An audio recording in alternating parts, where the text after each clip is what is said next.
성령을 막내게 하게 하옵소서.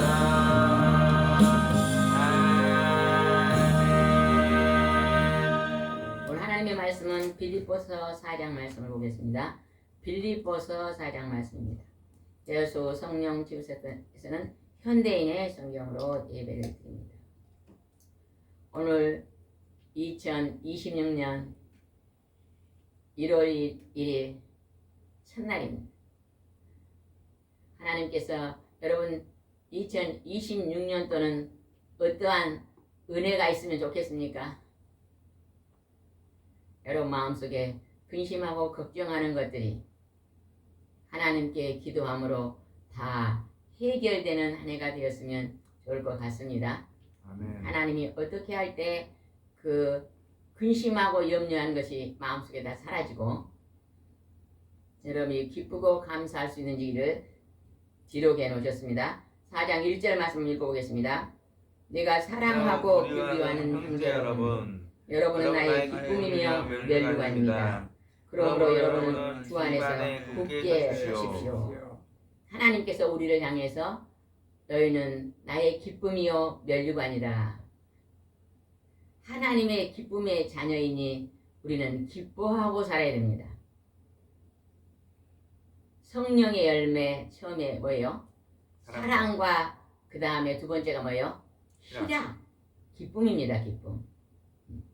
하나님과 함께 동행한 사람은 늘 기뻐하며 살 수가 있습니다. 근데 오늘 내가 죄 가운데 살고 있으면요 기뻐할 수가 없어요. 어떤 사람은요 10년 전에 죄에 매여가지고 아직도 거기에 매여서 그 올무에서 벗어나지 못한 사람이 있어요. 10년 전의 일은요 오늘 이제 하나님 앞에 회개했으면 지우개로 싹 지우세요. 다시는 생각하지 말고 새 날을 주셨사오니 새로운 기쁨으로 감사의 삶을 사시기 바랍니다. 지난 날을 뒤로 돌아보면 롯의 아내가 어떻게 됐어요? 소금기둥이 되어버렸잖아요. 뒤를 돌아보지 마세요. 우리 하나님 믿고 예수님 믿는 사람은요 지난 날을 돌아보고 사는 게 아니에요. 기도할 때 지난 날을 돌아보면서 기도하는 게 아니라 새 날을 주셨습니다.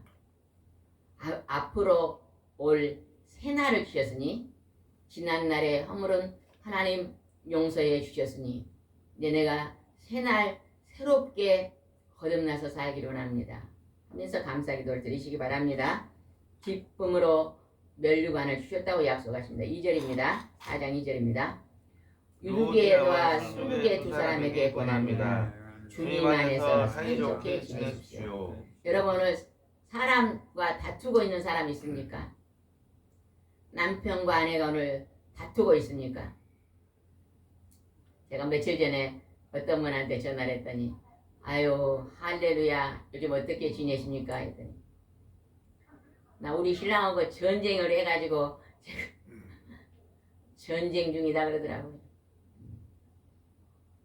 하나님은요 사이좋게 해주면 우리가 가장 이 땅에서 사이좋게 지내야 할 상대가 누굴까요? 남편과 아내입니다. 가족 중에서도요 부부입니다. 부부 한 몸이라고 하나님 표현했잖아요. 그죠? 그래서 다툼은요 상대방을 허물을 지적할 때 다툼이 일어나요. 그러나 나의 허물을 먼저 바라보면요 다투지 않습니다. 그래서 언제나 상대방을 나보다 귀히 여기는 자세로 살면 다투지 않습니다.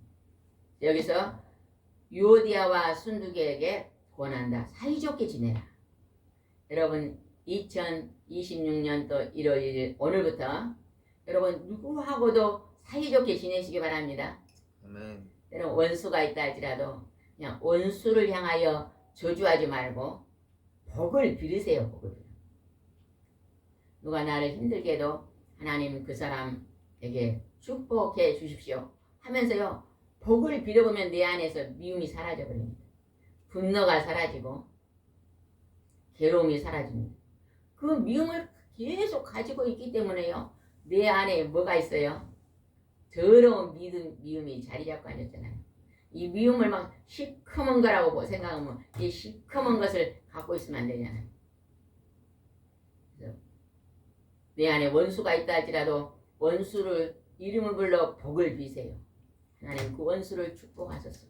내가 그 사람을 축복을 빌면요 내 속에 미움이 사라집니다. 이제 지우개로 지워집니다. 그래서 내 안에 하나님의 사랑이 넘치게 되는 것입니다. 3절 읽어봅시다. 4장 3절입니다. 그리고 나의 신실한 동역자인 여러분도 이 여자들을 도와주십시오.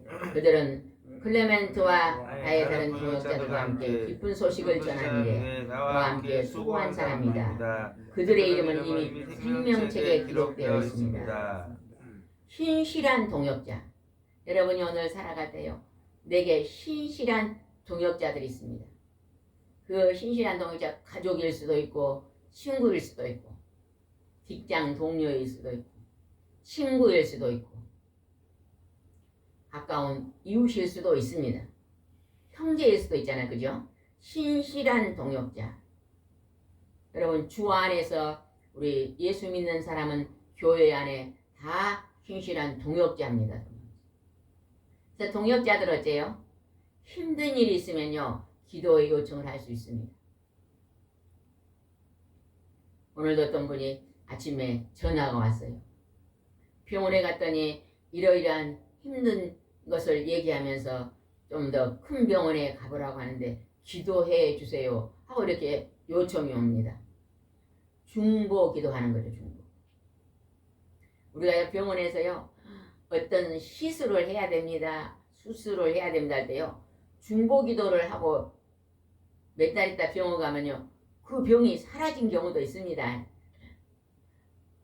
예전에 우리 목사님 위에 뭐가 있다 그랬어요? 선종이 있어서 시술을 해야 됩니다. 근데 그냥 바쁜 일이 있어가지고 2달 만에 가서 시술을 받으려고 하는데요 의사 선생님이 사라지고 없습니다. 아이 하나님 만져주시옵소서. 예수님 의사의 손길을 말고도 직접 만져주시라고요 2달간 기도했는데 가니까 의사도 놀래요. 아이 없어져 버렸어요. 중보의 기도를 통해서 하나님이요 즉각 치료하시는 기적도 있습니다. 그래서 중보 기도가 되게 필요하다는 거예요. 동역자입니다. 동역자. 여러분 주위에 많은 사람의 동역자가 있으시기 바라고 또 여러분이 다른 사람의 동역자가 되시기 바랍니다. 여러분이 만나는 사람을 스쳐 지나가지 말고 그들과 깊은 대화를 해서 어려움이 무엇인지 기도 제목이 무엇인지 물어보고 시간 날 때마다 그들을 위해서 중보 기도해주는 그러한 신실한 동역자를 많이 세우시기 바랍니다. 그들은 같은 생명책에 하나님의 생명책이 기록되었다 그러잖아요. 그죠? 4절 보겠습니다. 여러분은 주님 안에서 항상 기뻐하십시오. 내가 다시 말합니다. 기뻐하십시오. 여러분 기뻐하고 살고 있습니까? 자, 한번 쳐다보세요. 이빨을 내고 한번 웃어봅시다. 점잖으니 앉아 계시지 말고 여러분요 항상 기뻐하며 웃고 사시기 바랍니다. 그러면 여러분 속에 우울증도 사라지고 근심 걱정도 사라지고 가지가지 질병이 사라질 것입니다. 머리 아픈 증상도 사라지고 괴롭고 슬픈 것도 사라질 것입니다. 하나님이 오늘 우리에게 뭐라고요? 항상 기뻐해라. 좋은 일이 있을 때도 힘든 일이 있을 때도 기뻐하라. 범사에 감사합니다. 여러분 우리 인생요 굉장히 짧습니다. 지금 80이 다 돼가신 분이 앉아 계시잖아요. 그죠? 근데요 금방 80 지나간 것 같잖아요. 얼마 전에 그냥 초등학생인 것 같은데 세월이 그리 빠르게 갔습니다. 그러니까 우리가 막 너무 이 세상에다 너무 막 매이지 마세요. 우리가 근본 중요한 것에는 우리가 어떻게 해야 될까요? 최선을 다하고 그냥 그 외에 근원 아닌 것에는 자유를 가지고 움직이면 됩니다. 예. 내 마음의 선과 악을 다스리는 일에는 여러분이 많은 시간과 노력과 집중으로 살피시고 그 외에 세상의 일들은요 자유롭게 하시기 바랍니다. 옷이 더러워졌다고 매일매일 빨아 입어야 된다고 애를 태우지 마시고. 우리 어렸을 때는요 그 목욕탕에 우리 진짜 어렸을 때는 설날 모욕하고 추석에 모욕하고 그랬던 것 같아요. 요즘 사람들은 막 하루만 씻으면 난리 나잖아요. 그죠? 냄새 난다, 더럽다. 애기들이 밖에 나갔다 와서 학교 갔다 와서 안 씻어보세요. 막 엄마들이 빨리 씻으라고. 네. 그런 것은 그냥 그렇게 막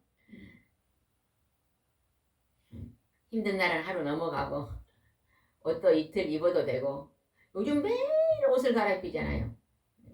한 3일 입어도 되고 이틀 입어도 되고 우리가 매일매일 그런 일을 막 잘하려고 하면요 피곤하고 곤비합니다. 그러니까 중요한 일에는 우리가 집중하지만 그 나머지 일은요 그냥 자유롭게 넘어가는 것이 참 좋을 것 같습니다. 그럴 때 우리가 항상 기뻐할 수 있는 100점을 맞으려 그러면 그냥 60점 미만만 안 맞으려고 미달만 되지 않으려고 조심한다니 은혜가 될 줄 믿습니다. 5절 한번 읽읍시다. 5절 시작. 모든 사람을 너그럽게 대하십시오. 주님께서 오실 날이 가까웠습니다. 나의 종말이 가까웠잖아요. 그죠? 또 인류의 종말도 가까웠습니다. 하나님이 이 지구에 끝날이 있다고 약속했거든요. 그러나 나도 태어났는데 내가 하루하루 지나면 나이가 점점 많아지잖아요. 그죠? 나 인생의 끝날도 다가오고 있습니다. 주님께서 재림에 오실 날도 가까웠다. 그 가까운 날수 속에서 뭘 하라? 모든 사람에게 너그럽게 대하라. 깐깐하게 대하지 말고 이해하며 포용하고 용서하고 너그럽게 대하라는 것입니다. 허물을 덮어주고 뭔가 좀 잘못해도 그것을 강하게 잘못했다 지적하지 말고 부드러운 말로 그럴 수도 있지요. 그냥 아내가 운전하다가 그냥 부딪히고 갔어요. 그러면 그거 운전도 똑바로 못하냐고 막 노발대발하지 말고 아유 그럴 수도 있다고 그만만 해도 다행이다. 차는 좀 고장이 났어도 아유 몸 안 다쳤으면 괜찮다. 이렇게 너그러운 마음을 가지라는 것입니다. 예전에 방송을 보니까 그러더라고. 미국의 엄마들은 자녀들이요 시내 가서 넘어져서 다치고 오면요 빨리 달려가서 다친데 괜찮냐? 엄마는 내가 참 소중하다 이렇게 하면서요 그 다친 상처를 위로한다네요. 우리나라 엄마들은 알밤을 주면서 그 위험한 데까지 가지 말라니까 갔냐고 호통부터 친다잖아요. 그 아픈 상처를 먼저 안쓰럽게 여기고 너그럽게 대하고 이해한 것이 아니라 그렇다면 안 되겠잖아요. 그죠? 하나님은 모든 사람을 대할 때 너그럽게 대하라. 먼저 사람을 먼저 생각해라. 하나님은 오늘 이렇게 말하고 있습니다. 6절 보겠습니다. 6절. 아무것도 염려하지 말고 모든 일에 기도와 간구로 너의 필요한 것을 감사하는 마음으로 하나님께 말씀드리십시오. 우리가 날마다 염려할 일이 생깁니까? 안 생깁니까? 많이 생깁니다. 염려할 일. 오늘 자동차에 기름을 넣어야 되는데 갑자기 직장을 그만두게 돼가지고 자동차 기름이 넣을 수 없는 경우도 있을 것입니다. 그러면 우리는 뭐 하겠어요? 짜증을 내고 원망하고 이러기 전에 하나님께 나와서 하나님 우리 가정에 새로운 일터를 주시고 우리가 차를 움직일 수 있도록 기름을 제공해 주실 수 있는 길을 열어달라고 여기서 감사하는 마음을 하나님께 기도하라고 그러잖아요. 이게 굉장히 중요합니다. 우리가 모자랄 때 모자라다고 불평하고 다투고 싸우고 원망하고 미워하지 말고 그 모자란 것을 하나님 앞에 나와서 하나님 내 양편에 이러한 것들이 모자랍니다. 하나님 이걸 공급해 주십시오 하고요. 원망하는 마음으로 기도한 게 아니라 불평 불만하는 마음으로 기도한 게 아니라 감사하는 마음으로 기도해요. 이스라엘 백성들이 광야로 들어왔어요. 남자만 60만 명, 여자와 자녀를 까면 막 200만 명이 되는 그 숫자들이 사막으로 들어왔는데 물이 없습니다. 그때 그들이 모세가 하나님께 기도하니까 바위에서 물이 나오게 만드시잖아요. 하나님이 왜 이스라엘 백성에게 그렇게 보여주셨을까요? 너희가 이 세상을 살아가고 있는 그 삶 속에 모자란 것은 하나님이 공급해 주신다는 것을 그 민족을 통해서 하나님이 보여주신 것입니다. 우리도 오늘날 살아갈 때요. 필요한 것들을요. 하나님께 기도하면 하나님이요. 움직이시고 인도하는 것을 볼 수 있습니다. 우리 목사님이 신학 공부할 때요. 지방에서 이제 신학을 공부했는데 신학원은 서울로 가야 되거든요. 근데 이제 가정에 물질이 그리 넉넉지 않으니까 서울로 가면은 비용이 많이 들잖아요. 게다가 저희들이 조그만 서점을 하고 있었는데 그 서점을 또 목사님이 토요일 날 와서 책을 공급해 줘야만 제가 또 그 서점을 운영해서 목사님의 뒷바라지를 했는데 서울로 가게 되면은 서점도 조그맣게 하지만 그것도 힘들어지고 비용도 많이 이제 어려움이 오게 생겼다 해서 기도를 많이 했거든요. 그랬더니 그 다음에 지방에서도 대학원을 할 수 있도록 길을 열어주시더라고요. 할렐루야 감사합니다. 제도를 바꿔가지고 하나님이 그냥 지방에서도 대학원 사면을 할 수 있도록 길을 여시더라고요. 때로는 우리가 어떤 문제를 놓고 기도하면요. 하나님이요. 알 수 없는 길도 제공하는 경우가 있더라고요. 지난 날을 돌아보면요. 참 하나님께서 힘들고 어려웠을 때 하나님께 간구하고 기도했더니 하나님께서 우리 사람이 생각하지 않는 부분에서 길을 열어주는 걸 많이 봤습니다. 여러분도 염려하는 일이 생기면 아무것도 염려하지 말고 그 문제를 하나님께 기도와 간구로 감사한 마음으로 기도하라고 합니다. 기도하면 어떤 일이 벌어진다고 약속해 봅시다. 7절입니다. 7절. 아주 중요합니다. 7절.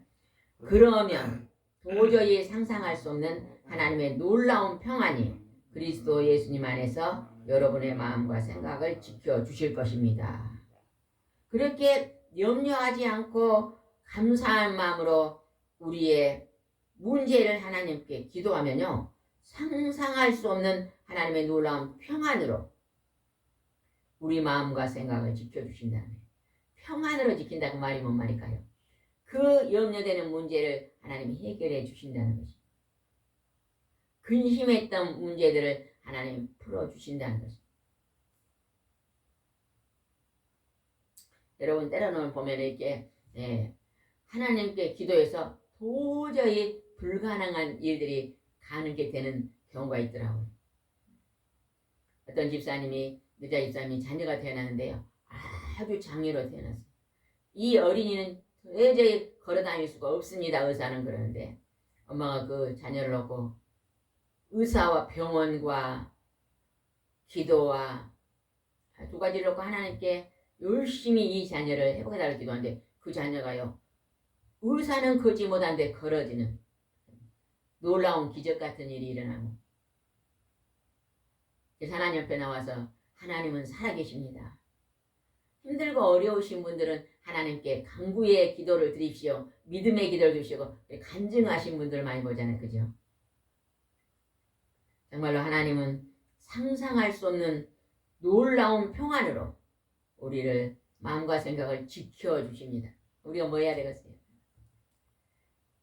나에게는 그렇게 힘든 문제가 없다 할지라도, 염려하는 문제가 없다 할지라도, 누군가가 우리에게 기도를 요청해 오면 그분들의 염려되는 일들도 같이 내 일처럼 여기며 중보 기도해 주는 그러한 사명이 우리에게 있습니다.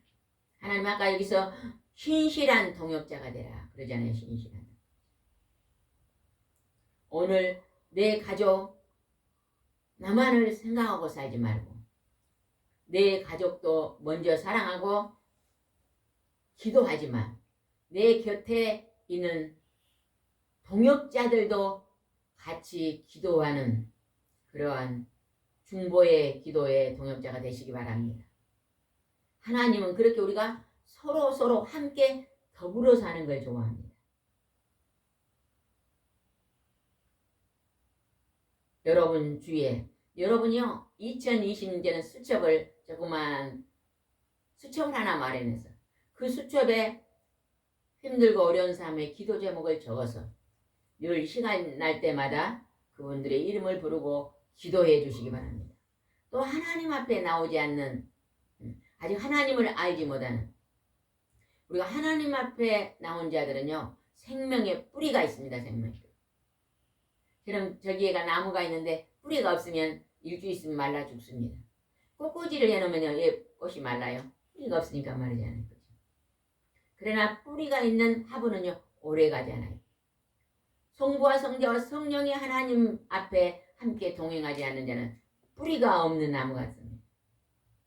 그러한 자가 여러분 곁에 계시면 여러분 그들에게 꼭 기쁜 소식 하나님 앞에 나오시면 하나님의 은총을 입습니다. 하나님이 당신을 사랑하십니다. 전도하는 여러분이 되시기 바랍니다.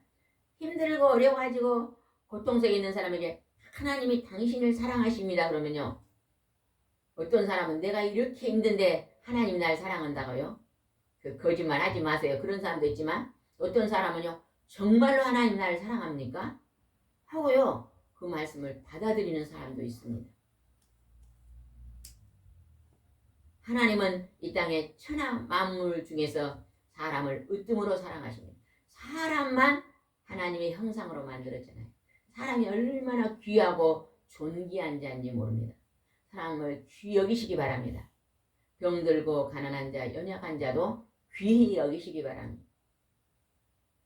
그래서 그들과 함께 손을 잡고 걸어가는 걸음을 걸으시기 바랍니다. 8절 읽어보겠습니다. 8절 시작. 형제 여러분 끝으로 말합니다. 여러분 참되고 고생하고 옳고 순결하고 사랑스럽고 칭찬만한 것이 무엇이든지 거기에 미덕이 있고 찬사를 보낼 만한 것이 있다면 그것을 생각하십시오.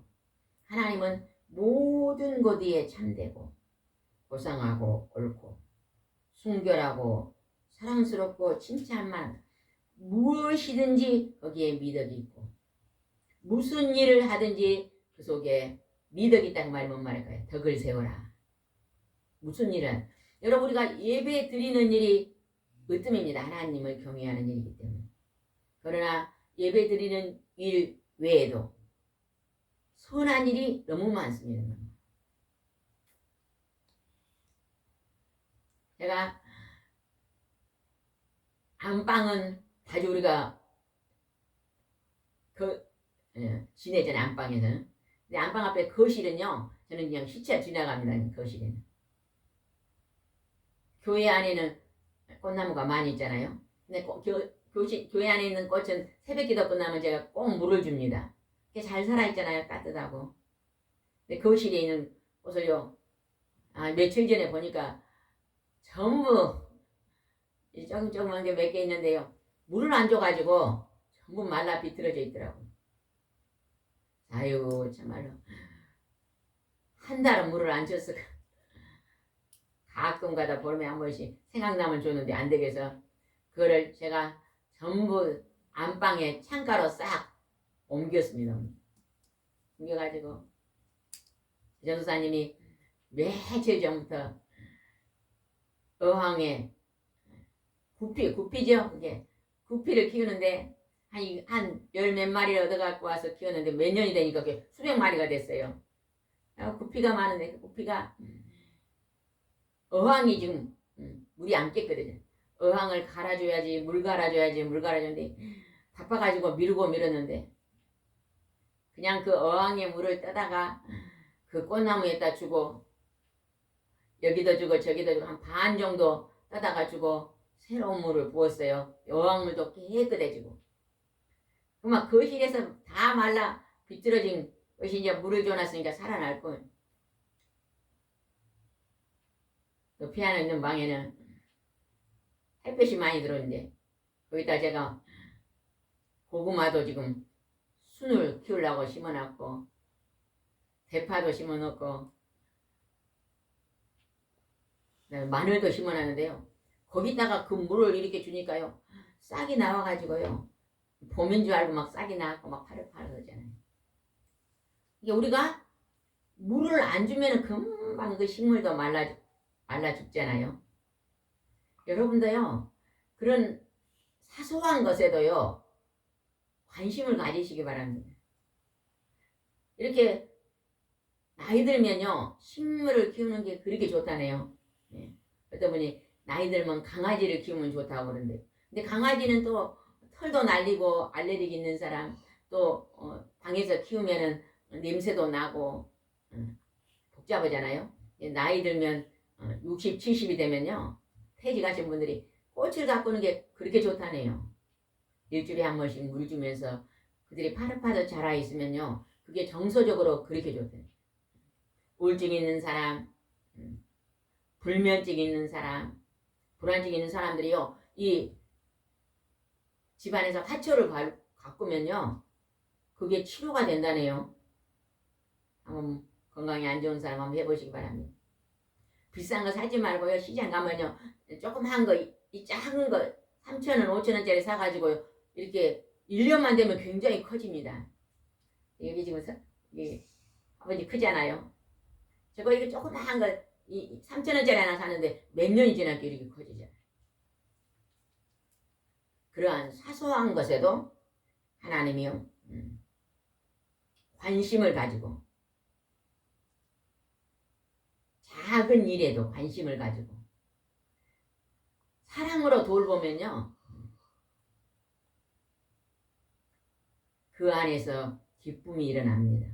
그래서 하나님 여기서 무슨 일을 하든지 큰 일이든지 작은 일을 하든지 식사하고 나면 설거지를 하잖아요. 그 설거지에 작은 일을 할 때도 일어나면 이불을 개우고 청소할 때도 우리가 날마다 살면 쓰레기를 비우잖아요. 그죠? 매일매일 쓰레기 비우는 그 일 속에서도 믿어 선을 나타내고 살아라고 하나님 지금 우리에게 말합니다. 9절 한번 읽어봅시다. 9절 시작. 또 여러분이 내게 배우고 받고 듣고 본 바를 실천하십시오. 그러면 평화의 하나님이 여러분과 함께 하실 것입니다. 사랑을 어디에나 실천해라. 여러분의 사랑의 관심을 어디에나 나타내라. 작은 것에서 큰 것에 이르기까지 섬세하게 세미하게 나타내라. 하나님 우리에게 이렇게 말하고 있습니다. 그 다음에 11절 바울이 또 11절을 말하면 11절 봅시다. 내가 가난하기 때문에 이런 말하는 것은 아닙니다. 나는 어떤 형편에도 스스로 만족하는 법을 배웠습니다. 여러분 돈이 많고 적고 간에요. 만족하고 사는 사람이 행복합니다. 돈이 많다고 행복하고 돈이 적다고 행복한 것도 아니에요. 돈이 많든지 적든지 하나님 내게 있는 것에 부족함이 없습니다. 나는 그냥 만족합니다. 우리 가정에 만족합니다. 우리 집이 초가삼가 살아도 이것에 바람을 맞고 있으니 만족합니다. 이렇게 사는 사람이 행복하다는 것입니다. 여러분 만족합니까? 아멘. 그래서 만족하는 법이란 게 자족하는 겁니다. 자기 자신을 족한 줄 아는 것입니다. 맨날 이거밖에 안 됩니까? 나는 이거밖에 못했습니다. 이러지 마시고 내가 큰 일을 안 했을지라도 그냥 하나님 내가 호흡을 하고 산 것만도 감사합니다. 우리가 막 큰 봉사를 안 해도 하나님 오늘 그냥 내가 살아있는 것만으로도 감사합니다. 자족하라는 거죠. 그러면서 또 12절 중요한 말씀이 있습니다. 12절 시작. 나는 가난하게 사는 법도 알고 부유하게 사는 법도 합니다. 배가 부르건 고프건 부유하게 살건 가난하건 그 어떤 경우도 스스로 만족하게 생각하는 비결을 배웠습니다. 스스로 만족하게 생각하는 비결을 배웠습니다. 참 이 말씀이 중요할 것 같아요. 가난하게 사는 법도 알고 부유하게 사는 법도, 배가 고픈 것도 알고 부른 것도 알고, 그냥 나는 스스로 만족하게 생각하는 비결을 배웠다는 거예요. 이렇게 자기 자신에 대한 만족을 가진 사람은요, 웃음꽃을 피울 수가 있어요. 그래서 웃고 살 수 있는 것입니다. 여러분 항상 감사하고 기뻐하고 웃고 사시기 바랍니다. 주여 그러지 말고 그 다음에 주여 그러면 그 다음에 뭘 붙여야 돼요? 주여 감사합니다. 주여 오늘 식사를 한 것을 감사합니다. 오늘 우리 가정이 있는 것을 감사합니다. 하나님 오늘 예배를 드린 걸 감사합니다. 때로는 약을 먹어도 하나님이 약을 주셔서 이 질병을 지킬 수 있게 하신 것도 감사합니다. 이게 굉장히 필요합니다. 13절입니다. 시작. 나에게 능력 주시는 분 안에서 나는 모든 것을 할 수 있습니다. 하나님 우리와 함께 계시니 하나님의 은혜 안에서 내가 모든 것을 만족하며 살 수 있습니다. 하나님의 은혜입니다. 우리 사람은 다 깨진 그릇이잖아요. 그죠? 깨져가지고 물을 담으면 물이 다 새버려요. 은혜를 다 쏟고 삽니다. 근데 큰 그릇에다가 하나님의 은혜가 많은 풍성한 말씀의 그릇 위에 우리의 깨진 그릇을 딱 담그면 그 안에 물이 어친다고요? 하나 가득 차 있다. 은혜가 가득 차 있는 것입니다. 늘 하나님의 말씀 안에, 하나님과 찬송과 기도 안에, 하나님의 은총과 사랑 안에 여러분이 오늘도 함께 하셔서 오늘도 하나님의 기쁨의 2026년 1월 1일 첫날을 회복하시고 이 새해에는 여러분 근심된 일을 다 하나님께 기도하고 감사함으로 기도해서 하나님의 은총이 가득하시기를 바랍니다. 기도드리겠습니다. 무엇이든지 염려하지 말고 감사함으로 하나님께 기도하면 하나님의 놀라운 평강이 내 마음속에 임한다고 말씀하십니다. 오늘 이 말씀이 2026년도 우리의 심령 속에, 우리의 가정 속에, 우리의 일터 위에, 이 나라의 민족 위에 가득 넘치기를 소원합니다. 주께서 함께 하심을 믿고 감사 기도를 드리옵나이다. 아멘.